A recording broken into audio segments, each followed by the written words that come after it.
Welcome, my friends, to this community showdown featuring the dinos who shall be led by King of the Dead in Tic-Tac-Toe, which I actually just downloaded the DLC, so he'll be coming soon. And today, guys, he's going to be facing off against Norsca, who shall be led by Flying Taco and Wolfric.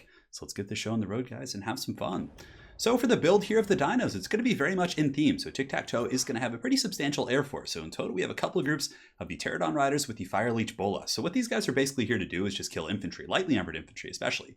They do pretty good damage in that respect. Granted, their damage output isn't insane, and I do think they've been one of the weaker units, although I know there were recently some changes to the explosion mechanics of these guys, and pretty much all units with bombs, zombie-powered deckhand mobs with bombs, things like that. So I haven't really had a chance to evaluate them since then, so it'll be pretty fun to see these guys in action. So there's two of those, and over here we have the Ripperdactyl Airforce, which is very Tic-Tac-Toe-esque. And these guys, like I said, great at killing infantry. 52 melee attack, 134 weapon strength here, just solid AP damage so they can deal with champions, berserkers alike. They're very much glass cannons, and if Norsca is able to get some frost hounds on them, or javelins, or any sort of heavy pressure, they're going to be crumbling very quickly, but quite excited to see how they do. And Tic-Tac-Toe, let's go ahead and take a look. So I don't know what his buffs do that much. So he does have the Blade of the Ancient Skies, so that's going to be buffing himself. He does have the Mask of the Heavens. That's actually pretty good. It definitely compensates for one of the weaknesses of, these Ripperdactyls, is they're quite squishy. But in this case, they get 53 armor. They get +9 melee defense. That's actually a really, really nice buff for flying units. Vanguard deployment, and he does have the Drop Sphere of Tiktaq'to and the Master of the Skies. Man, quite excited to see that in action. He does also have the Clocidon Hunters, so for anyone who hasn't seen these are the Regiments of Renown of Ripperdactyls. Anti-large, and in theory, they should be really good against Mammoths, good against Famir. I mean, I've had experience with these guys fighting other, large targets, and man, if you pop that Toad Rage and go in with them, they will tear it to shreds if they're not being attacked by other things. And yeah, they have a potential to just do a massive amount of damage. Now, for the rest of the Dino Force, it's going to be pretty, tanky and defensive because, again, he invested a lot in his Air Force, so he needs his ground force to survive, while his Air Force is going to be doing the heavy hitting.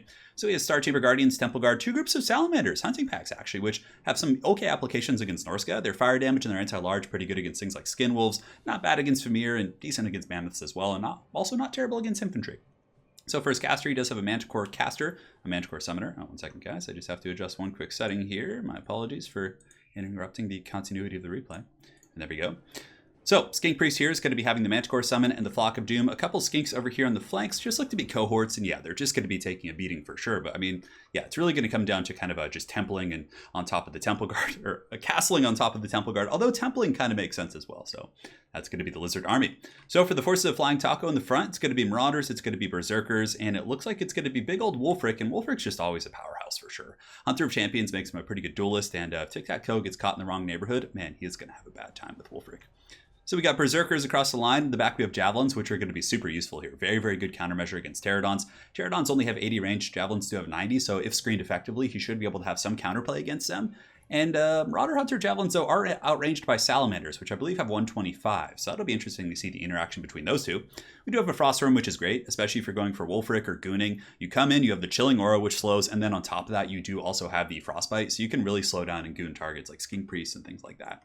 He's got some Skin Wolves in the back, not the Mouths of Savagery, just regular bad boys, and a couple spears. Let's get the show on the road, guys, and see if the Air Force of Tic-Tac-Toe can prevail over this mighty Norscan army.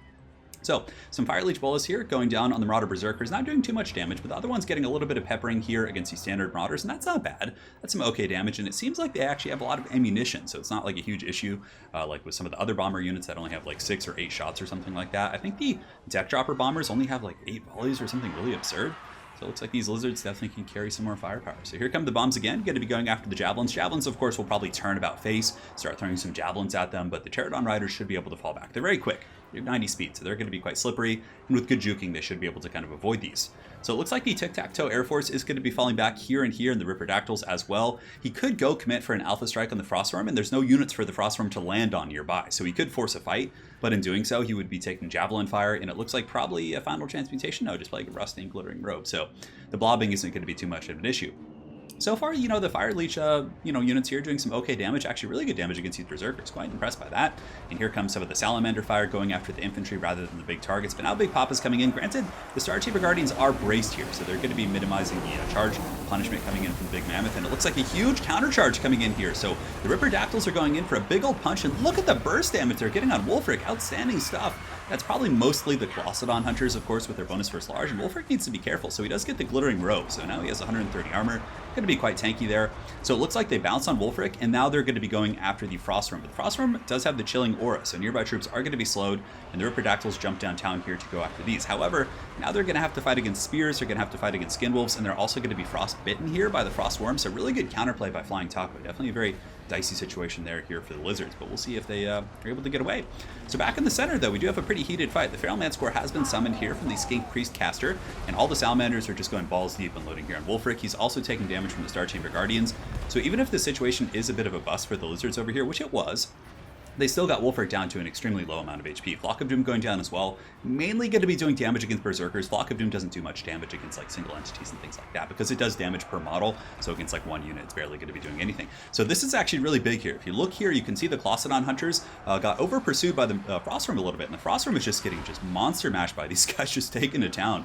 Tiktaq'to coming in as well. And Tiktaq'to does not have a bonus first large. It'd be kind of cool if he did. But nonetheless, this Frostworm is just getting pound town by these Colossadon Hunters. My goodness, that is a lot of damage coming in. And you can see these guys are going to be chasing, and it looks like the Frostworm is just straight up going to get broken. So at this point, there's got to be something the Lizards have to kind of chase us down. So in the backfield, it looks like the Pterodons here have just been kind of jumping on the Javelins, just cycle charging back and forth, taking some damage in their own right, but they're putting a lot of pressure on the backfield and allowing some of the more important ones, like the Ripperdactyls, to actually do their damage relatively freely.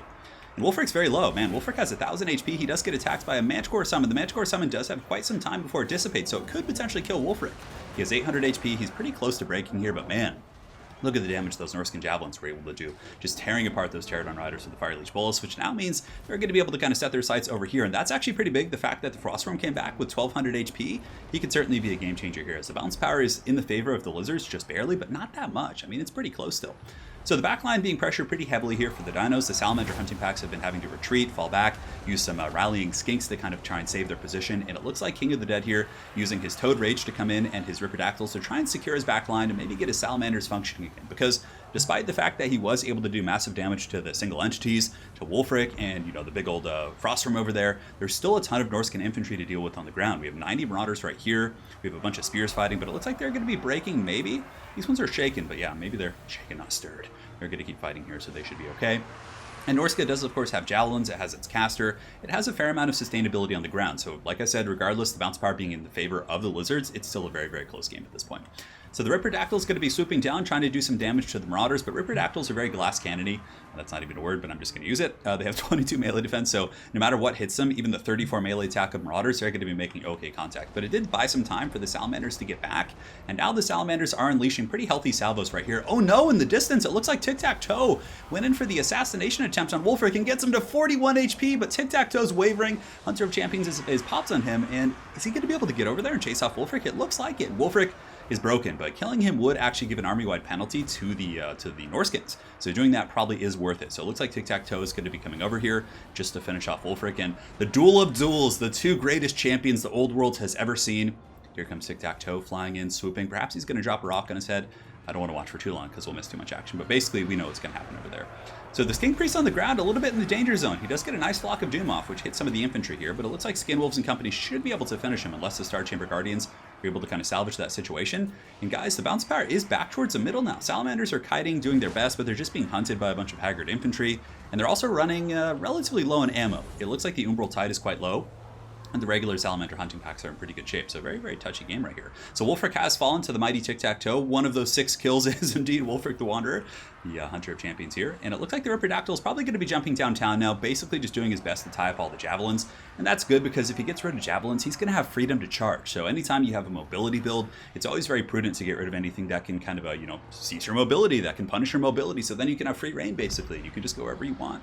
So right here, he's going to be chasing off these Javelins, and he should for sure chase these guys off the battlefield. Maybe just have something go, because 47 Marauder Hunters with Javelins with good ammunition, if they get one volley in Tiktaq'to, he's dead. One volley in the Ripperdactyls here, they're probably in pretty bad shape, but it looks like he might let them go. We'll see if they end up coming back here and biting him in the butt later in the game.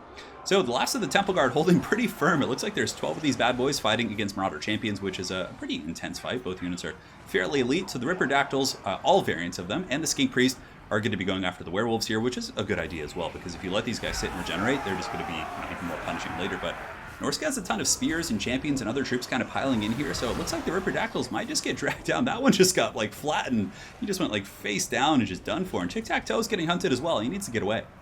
So the Sking Priest is still a heroic presence here on the ground. The Salamanders are still here, but guys, this balance of power is very, very touchy. The Lizards do have a couple Skin cohorts coming back in, and it looks like the hunting packs do have some ammunition, so they're getting some nice spraying attacks here. And the Umbral Tide doesn't have the worst stats, 32, 29, 46, a decent little charge bonus of 28 as well. So if it's able to kind of get some good cycle charging against like low tier Marauders and things like that, it could be quite punishing.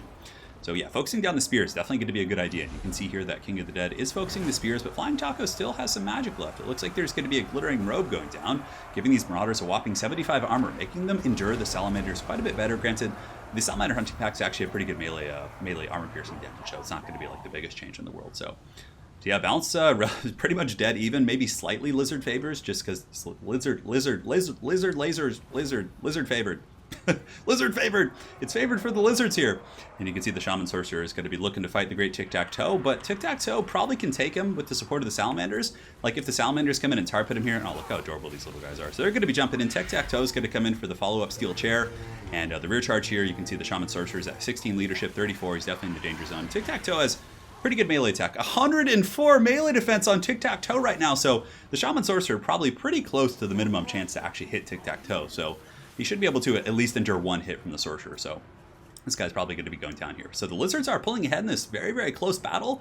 They have some Temple Guard coming back in. Tiktaq'to pulls back up in the sky, which is interesting. I'm surprised he didn't try and finish off that Sorcerer who was very close, but it looks like he knows the Sorcerer pretty much can't do much. Just use the Salamanders to take out anything that's running and just kind of clean up the battlefield. Now, the Marauder Spears here, it looks like they might be able to finish off the Skinks. There are 38 of these little guys. Oh no, but the big old Salamander reinforcement blob's coming in.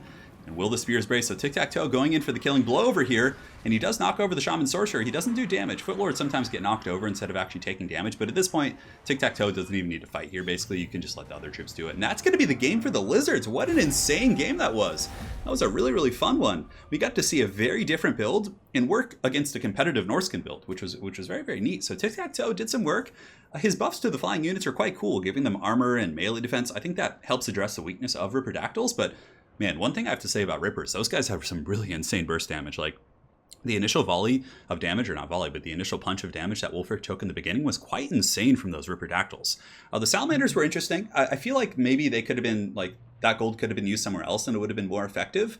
But yeah, I mean, they still got a lot of kills, 104, 53, and I guess it is kind of a contingent against Frostworms and against Skin Wolves and things like that. So I see the value of the Salamander pick here, which was fun. Yeah, those Ripperdactyls are cool too because they give you battlefield control. Like if Norsca is trying to like get around with hounds and things like that, Ripperdactyls will take them apart so quick. So yeah, I think there's some cool niche applications of those guys. And yeah, it was a really fun build for sure. The Fire Leech guys did okay. I mean, they were a distraction Carnifex. I mean, although I don't know if calling them a Carnifex is, like, I'm trying to think of something in 40k that, like, or an analogy that works. Because a distraction Carnifex works because it's, like, big and scary and you have to deal with it, which then opens up other threats. But, like, it's not quite like that. Yeah, I don't know what would be a good example in 40k. It's kind of like an Eldar Flyer. Yeah, like Eldar Flyers, how they're kind of annoying. They like fly over you. They're not going to like end your game, but they're slowly going to whittle you down if you don't deal with them. It's kind of like that for sure. But yeah, I don't know. There's no like cool, copywritten term that we can really use in that respect. But yeah, I love King's build, and Flying Taco's build is great for sure. It's more traditional, and yeah, it packs some serious punch. It had the Javelins to take out big dinos, the Frostworm and Wulfric to goon things and deal with the big enemy dinos. It was great for sure, and it was just a really close game between these two fine players. And yeah, hopefully you guys enjoyed it. This Lizardmen Norsca showdown. Let me know if there's any factions you guys want to see. I'm trying my best to play with some wild stuff, and we'll go from there. So thanks again for watching, guys, and take care.